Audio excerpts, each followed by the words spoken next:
Oke, materi pembahasan kita pada hari ini adalah PPh pasal 22 dan PPh pasal 23 ya. Nanti ada dua jenis pajak yang akan kita bahas pada pagi hari ini.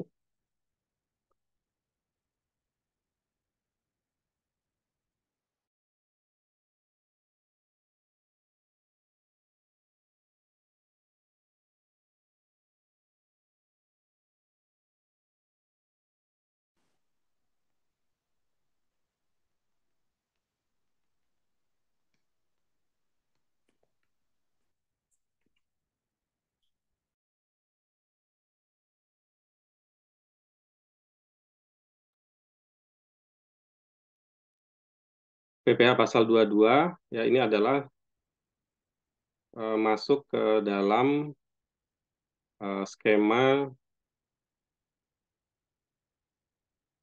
ya pajak pemotongan dan pemungutan ya atau POTPUT ya atau withholding tax.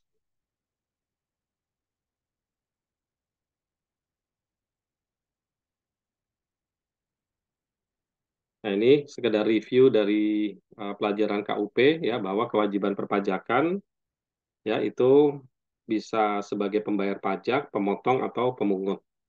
Nah, PPh pasal 22 dan PPh pasal 23 yang akan kita bahas ini adalah masuk ke dalam kategori pemungutan ya, pemungutan pajak ya. Nah, ini landasannya di dalam pasal 22 Undang-Undang Pajak Penghasilan dan yang di yang terakhir ya diubah terakhir dengan Undang-Undang Harmonisasi Peraturan Perpajakan ya. Kemudian ada PMK ya, ini Peraturan Menteri Keuangan nomor 102 tahun 2011 ini yang terkait dengan nilai lain dari DPP ya, dasar pengenaan pajak ya. Jadi nilai lain maksudnya adalah kalau jumlah transaksinya 100 misalnya, maka dipotongnya dari mana gitu ya. Jadi bukan dasar pengenaan pajaknya bukan 100, tetapi ada jumlah tertentu ya, apakah 20% atau 50% dan sebagainya ya. Kemudian ada peraturan Menteri Keuangan ini juga beberapa kali dilakukan perubahan yang berkaitan dengan pajak penjualan atas barang sangat mewah ya. Ya, ini sangat mewah ya. Kemudian ada juga yang PMK 34 2017 dan eh, 41 ya dilakukan perubahan dengan 41 tahun 2022. Itu secara umum yang terkait dengan pemotongan atau pemungutan PPh pasal 22. Ya, kemudian ada yang terbaru PMK nomor 48 tahun 2023 itu khususnya yang terkait dengan emas, ya, emas perhiasan maupun emas batangan ya. Sebagian ini mengoreksi atau merevisi ya khususnya terkait dengan emas ini di PMK yang 2017 dan nomor 34 dan 41 ini ya.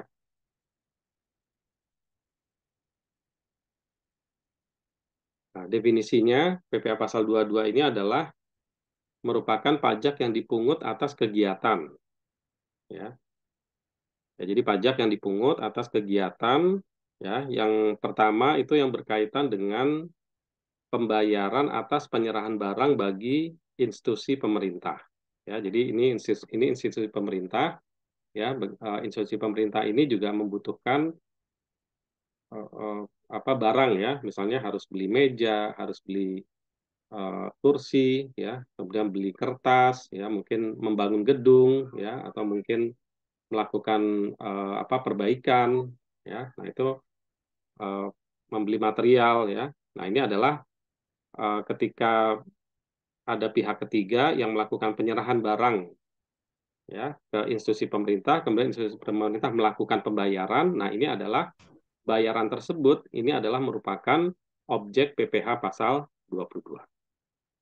Ya, pembayaran dilakukan oleh pemerintah. Ya, kemudian penjualan atau pembelian barang di industri tertentu ya. Nanti ada jenis-jenis industri tertentu yang dalam transaksinya itu dipungut PPh pasal 22. Kemudian ada impor, ya, impor barang.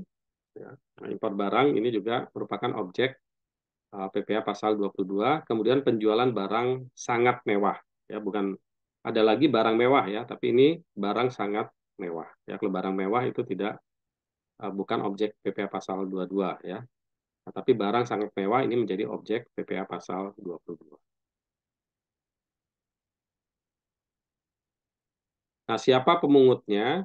Ya, pemungut PPh pasal 22 ini, ya, yang pertama adalah bendaharawan pemerintah. Ya, ini berkaitan dengan pembayaran tadi. Ya, ada pihak ketiga memberikan menjual barang kepada pemerintah. Nah, maka di sana di pemerintah itu ada namanya bendaharawan pemerintah.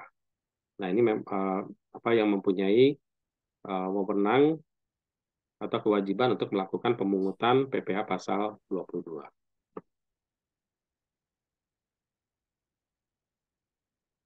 Kemudian badan-badan tertentu ya memungut pajak dari wajib pajak yang melakukan kegiatan di bidang impor atau kegiatan usaha di bidang lain ya. Jadi kalau impor berarti siapa yang memungut ya. Kalau kegiatan lain yang tadi ya, yang kegiatan lain tuh yang ini ya, misalnya penjualan atau pembelian barang di industri tertentu atau penjualan barang mewah, ya, itu adalah badan-badan tertentu ya.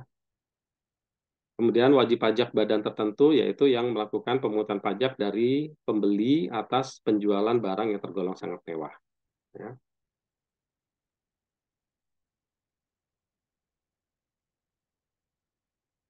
Oke, kemudian dasar pemungutan kriteria ini diatur dengan PMK ya, Peraturan Menteri Keuangan. Ya, nah objeknya apa ya? Nah, objeknya ini adalah kegiatan untuk kegiatan penyerahan barang ya, kegiatan penyerahan barang ya kepada pemerintah ya maksudnya ya. Jadi kegiatan penyerahan barang kepada pemerintah itu sudah pasti menjadi objek PPh pasal 22 ya. Ya, jadi ini mungkin apa setiap transaksi yang dengan pemerintah ini memang ada kekhasan ya, karena pemerintah harus memungut pajaknya. Ya, di mana kalau transaksi dengan penyerahan barang dengan sesama B2B ya, sesama swasta gitu ya, sesama swasta itu tidak ada objek PPh pasal 22 ini. Ya, tapi ini secara khusus kepada pemerintah itu dikenakan atau dipungut PPh pasal 22 ya. Ini katakanlah bisa pemerintah ingin memastikan gitu ya bahwa atas setiap transaksi yang terjadi dengan pemerintah itu kewajiban pajaknya itu dipenuhi ya. Nah, ini jadi memang ini khas atau khusus yang terjadi dengan pemerintah ya. Jadi kalau misalnya apa misalnya PTX jual laptop ke PTB ya. Nah, ini tidak ada pajaknya ya, tidak ada PPh pasal 22 ya. Jual barang biasa tidak ada paling PPN gitu ya misalnya yang terkait. Tapi kalau misalnya kepada pemerintah, jual laptop kepada pemerintah, maka atas besarnya harga laptop yang harus dibayar itu pemerintah akan memungut PPh pasal 22. Ya sehingga mau tidak mau si PTX ini ya harus memenuhi kewajiban perpajakannya. Ya artinya kan eh, dari keuntungannya ya. Jadi kan PPh itu kan diambil dari laba gitu ya, dari keuntungan. Nah, ini keuntungannya ini dipastikan dulu diambil di depan ya ketika dia melakukan transaksi dengan pemerintah. Ya. Nah, ini yang melakukan itu adalah bendahara pemerintah atau kuasa pengguna dan kuasa pengguna anggaran.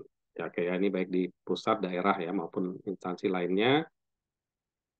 Ya, bendahara pengeluaran untuk mekanisme uang persediaan. Ya, ini saya kira intinya bendahara ya. Kemudian dalam kegiatan ekspor, impor dan ekspor komoditas. Nah, ini ya tertentu ya barang tambang dan sebagainya. Ini eh, Bank Devisa atau Direktorat Jenderal Bea dan Cukai.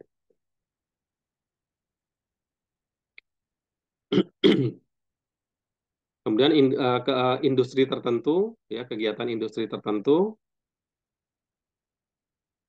ya ini badan usaha milik negara, industri. Nah ini industrinya nanti adalah semen, kertas, baja, otomotif, otomotif ya, farmasi, ya farmasi. Kemudian ATPM, ya, atau APM, importir, ya, kemudian gas, BBM, kemudian industri atau eksportir kehutanan, perkebunan, dan seterusnya ya, peternakan, perikanan, kemudian badan usaha yang memproduksi atau maklon atas penjualan dalam negeri. Ya.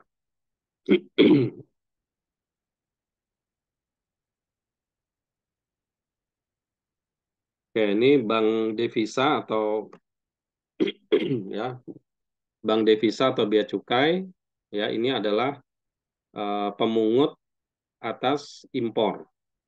Ya, atas impor ini nanti yang memungut adalah bea cukai atau bank devisa ya. Jadi bisa di pelabuhan itu bisa dipungut oleh bea cukai ya atau importirnya ini setor ke bank ya. Kemudian pembelian barang dan barang dengan dana yang bersumber dari APBN atau APBD ya tadi ya yang suplai barang ke pemerintah nah itu berarti bendaharawan pemerintah ya. Kemudian pembelian barang yang bersumber dari BUMN yang seluruh atau sebagian modal penyertaan ya ini BUMN tertentu ya ada peraturan Menteri Keuangan juga ya keputusan Menteri Keuangan yang menyatakan BUMN-nya. Kemudian nah ini yang ya industri semen, rokok, kertas, baja dan otomotif. Ya ini harus ditunjuk dulu oleh KPP ya penjualan hasil produksinya di dalam.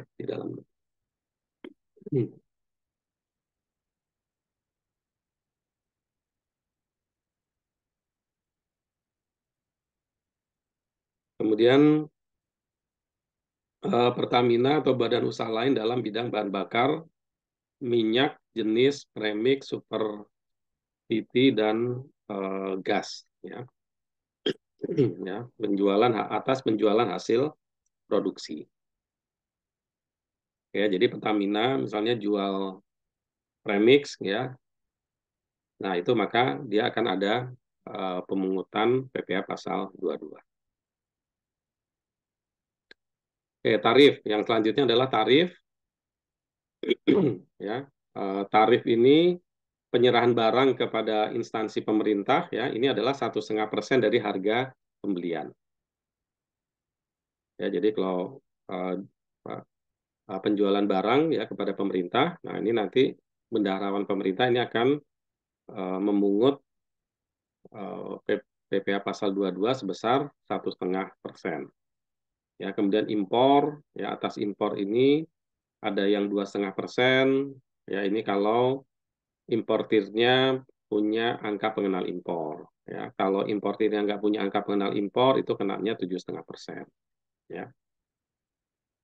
Oke. Kemudian ada impor atas kedelai, ya, gandum, tepung terigu, itu PPh 22-nya adalah 0,5%.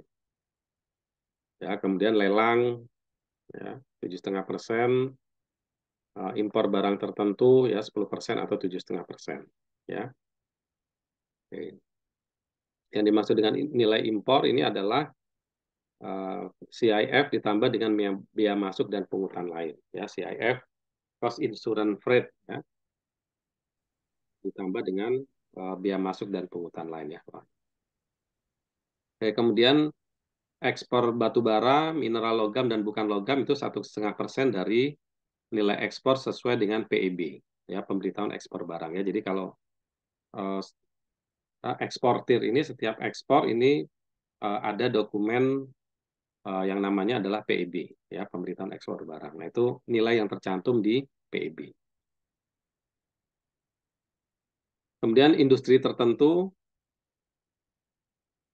ya industri tertentu ini ada penjualan atas hasil produksi dalam negeri, ini penjualan kertas ya 0,1%, penjualan semen 0,25, penjualan otomotif 0,45, baja 0,3 ya persen. Kemudian penjualan ATPM ya dan importir kendaraan itu 0,45%.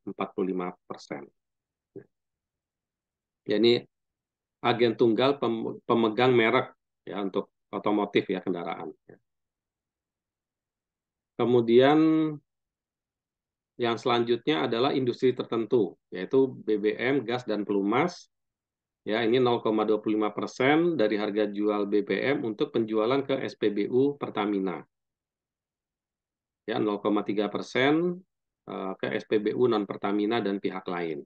Nah, kemudian ada 0,3% gas, 0,3% pelumas, 0,25% harga beli pembelian di industri kehutanan, perkebunan, pertanian, 1,5% pembelian batu bara, mineral logam dan bukan logam, ya, kemudian 0,25% penjualan emas, perhiasan dan batangan kepada pengusaha emas. Ya, ini juga baru berlaku tahun 2023 ya.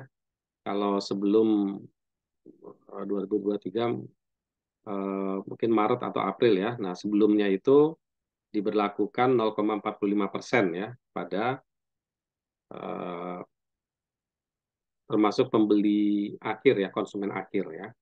Nah, kalau ini dengan PMK yang terbaru itu konsumen akhirnya tidak dikenakan. Ya, hanya kepada pengusahanya saja ya. Pengusaha bisa pedagang, bisa produsen ya. Oke, kemudian barang sangat mewah ya, ini ya 5% dari harga jual tidak termasuk PPN dan PPNBM ya, di luar PPN dan PPNBM.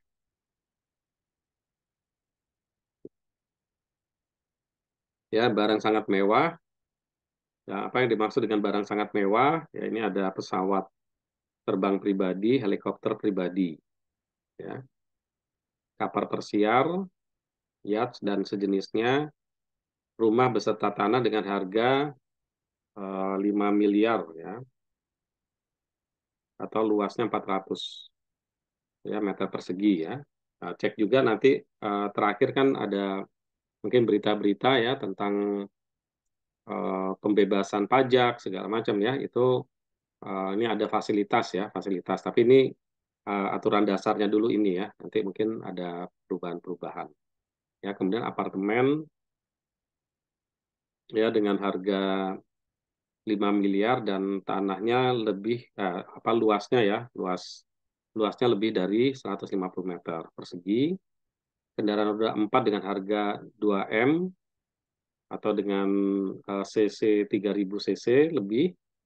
Kemudian kendaraan roda 2 harga 300 juta dan 250 cc.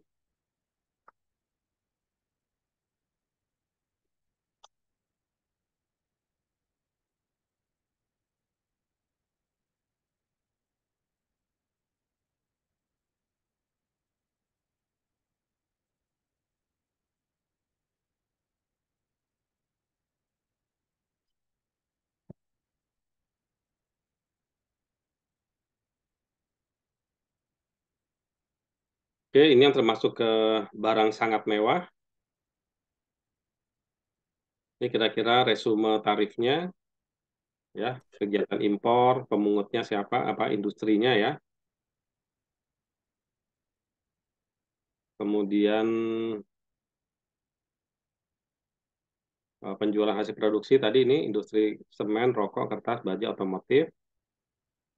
Ya, kemudian yang terkait dengan bahan bakar, ya, kemudian ini industri tertentu ya, pedagang pengumpul, ya, kemudian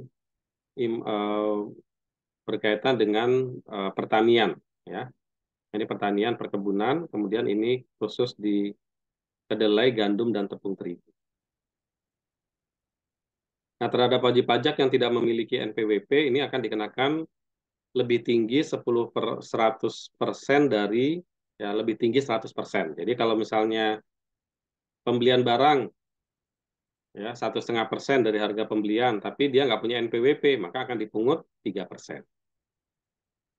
Ya. Nah, cuman ini kalau dengan pemerintah sih biasanya prakteknya nggak akan mungkin ya kalau tidak punya NPWP ya.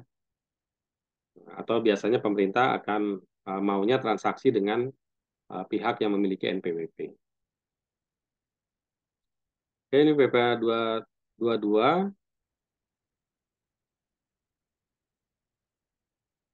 Oke, ini nilai impor ya. Nah, definisi nilai impor, yang dimaksud dengan nilai impor ini adalah cost insurance and freight. Ya. cost itu adalah harga barang, asuransi, dan freight itu adalah biaya angkut. Ya, kemudian ditambah dengan biaya masuk ya dan pungutan lainnya yang dikenakan peraturan berdasarkan yang dikenakan berdasarkan ketentuan peraturan perundang-undangan pabean di bidang impor. Ya, jadi ini misalnya PT Sawangan mengimpor mesin ya 500.000 US dollar. Ya, biaya masuk 20%, asuransi 100.000 dolar. Kemudian freight-nya 40.000. Ya, kurs Menteri Keuangan adalah 15.000. Nah, berapa PPh pasal 22-nya? Ya, maka PPh pasal 2 hitung seperti ini ya. Hitung aja cost 500.000, kemudian ditambah ya cost ya. Cost insurance freight. Ya, ditambah dulu ya. 500.000, 100.000, 40.000. Ya, kemudian dikali dengan kurs Menteri Keuangan, kemudian hitung biaya masuk. Biaya masuk berarti dari CIF. Ya, 20% biaya masuk. Nah, itu total adalah total dari uh, nilai impor.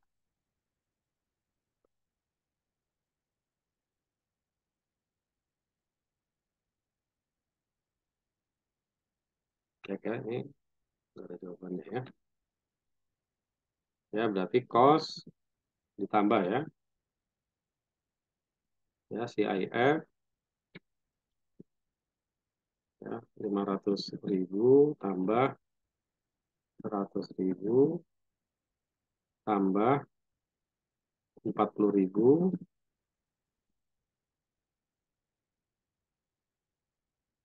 ya kali 15.000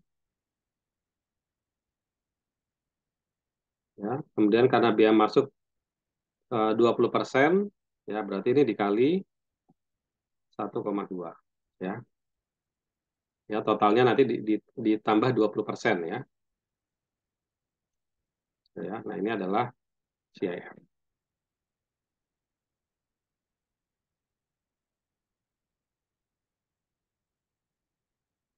Ya, ini nilai impor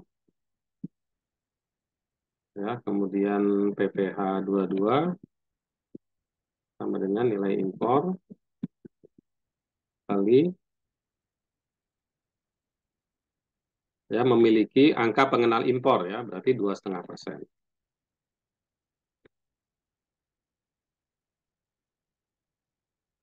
Oke ya, nah ini cara menghitung berapa PPh pasal 22. Ya. Nah, saat terutang dan pelunasan, ya, pemungutan pajak terutang dilakukan saat pembayaran, ya kecuali ditetapkan lain oleh Menteri Keuangan, ya. Misalnya impor, ya pada saat pembayaran biaya masuk. Ya, biasanya ketika impor itu barangnya akan dihitung dulu berapa nilai biaya masuknya, yaitu biasanya dari pihak custom ya atau bea cukai. Ya, oh ini masuk barang kategori kode tertentu ya, dia masuk bea masuknya sekian. Nah itu pada saat itulah kemudian sekaligus dihitung PPh pasal 22 ya. Ini kecuali kalau pembayaran biaya masuk ditunda, dibebaskan dan sebagainya ya. Kemudian kegiatan pembelian barang ya, ini dipotong pada saat pembayaran ya. Nah, kegiatan pembelian barang ini uh, dipotongnya pada saat pembayaran. Kemudian pembelian hasil produksi pada saat penjualan ya, penjual hasil produksi pengolahan barang ini pada saat DO ya, delivery order. Jadi ada pesanan ya pengolahan ini ya. Nah, ini adalah pada saat apa? Delivery order ya di industri pengolahan ya, industri pengolahan.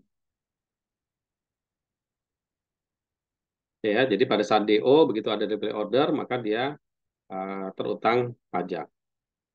Ya, kemudian penyetoran hasil pungutan dilakukan ke bank ya. Ini biasa ya, setorkan ke bank. Nah, kemudian dikecualikan dari pemungutan ya.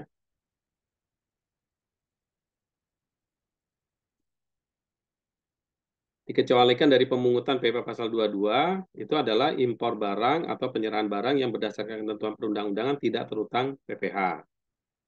Ya, misalnya barang-barang untuk keperluan pemerintah, ya, misalnya pertahanan, ya, dan sebagainya, ya, itu atau apa untuk keperluan pemerintah yang lainnya, ya, misalnya survei apa surveyor gitu, ya, itu barang-barang yang tidak terutang PPN. Ya. Kemudian impor barang yang dibebaskan dari pungutan bea masuk dan atau PPN, ya ini. Kemudian impor sementara jika pada waktu impornya nyata-nyata dimaksudkan untuk diekspor kembali. Ya, ini ada yang eh, apa impor sementara ya. Jadi di Indonesia itu banyak industri yang industri itu memang dibuat memproduksi barang yang tujuannya untuk ekspor. Ya, memang tujuannya untuk ekspor. Nah, itu biasanya yang paling banyak itu yang banyak kita kenal itu adalah misalnya eh, kawasan berikat. Ya, nah, itu kawasan berikat ya di dalam kawasan berikat itu nanti eh, impor itu yang dimaksudkan sifat sementara misalnya dia impor bahan baku kemudian diolah ya diproduksi menjadi barang tertentu kemudian diekspor lagi barangnya ya tidak dijual di dalam negeri. Nah, maka ini eh, eh, PPh pasal 22-nya itu dikecualikan. Ya, tidak dipungut. Ya, tidak perlu dipungut PPh pasal 22. Oke. Kemudian impor kembali barang-barang yang diimpor kembali dalam kualitas yang sama atau yang telah diekspor untuk perbaikan ya. Misalnya ini eh, ada mesin ya, mesinnya tadinya diimpor dari luar negeri kan nggak kena tuh, nggak kena PPh 22. Kemudian ternyata ada kerusakan ya, kerusakan yang harus diperbaikinya di luar negeri tempat tempat mereka eksportirnya. Maka mesinnya dibawa dulu ke sana, kemudian nanti dibalikin lagi ke Indonesia. Nah, itu juga tidak, itu juga dibebaskan. Ya. Kemudian pembayaran atas pengadaan barang bagi institusi pemerintah yang berjumlah 2 juta, ya maksimal 2 juta, dan tidak merupakan pembayaran terpecah-pecah atau ditujukan untuk pembelian BBM, listrik, gas, pelumas, ya dan sebagainya. Ya, benda pos. Ya ini tidak dipotong PPh 22 ya tapi bukan yang terpecah-pecah ya kalau beli misalnya beli BBM kan paling untuk kendaraan apa untuk kendaraan dinas itu kan belinya setiap unit ya yang beroperasi itu kan tidak besar ya gitu nah itu nggak apa-apa gitu kan ya nah tapi kalau dalam jumlah yang dipecah-pecah ya misalnya oh ini harga laptopnya 4 juta ya maka kemudian tagih dulu 2 juta kemudian ditagih lagi menyusul 2 juta nah itu berarti merupakan pembayaran yang terpecah-pecah itu nggak boleh ya oke, kemudian kalau BUMN itu 10 juta ya kemudian 20 juta itu pembelian untuk yang kaitan dengan hasil kehutanan perkebunan pertanian peternakan dan perikanan jadi kalau pembeliannya sampai 20 juta ya karena ini asumsinya kalau sampai 20 juta ini berarti petaninya itu kan petani kecil gitu ya kira-kira begitu. Nah, maka itu tidak dipungut PPh 22. Kemudian pembayaran pembelian gabah dan atau beras oleh Bulog, kemudian emas batangan yang akan diproses untuk menghasilkan barang perhiasan dari emas yang ditujukan untuk ekspor, okay. Pembayaran atau pembelian barang sehubungan dengan penggunaan dana BOS ya, dana biaya operasional sekolah ya.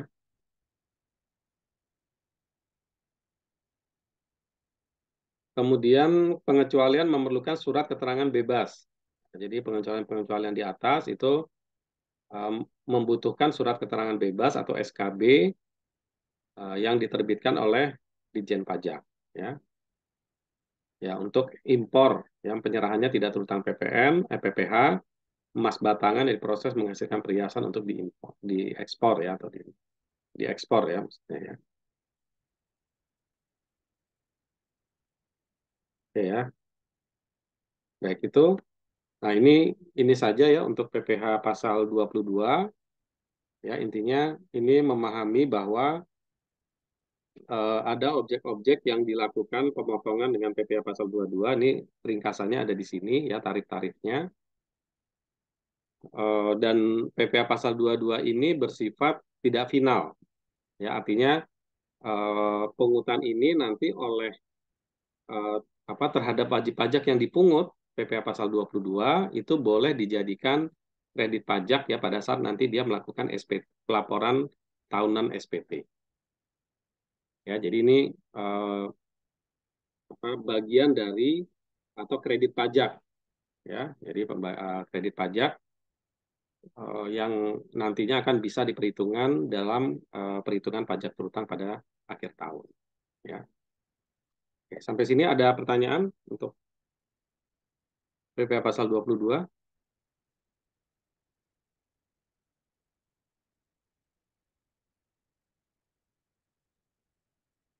Ada ya, saya kira saya ke pasal 23 aja.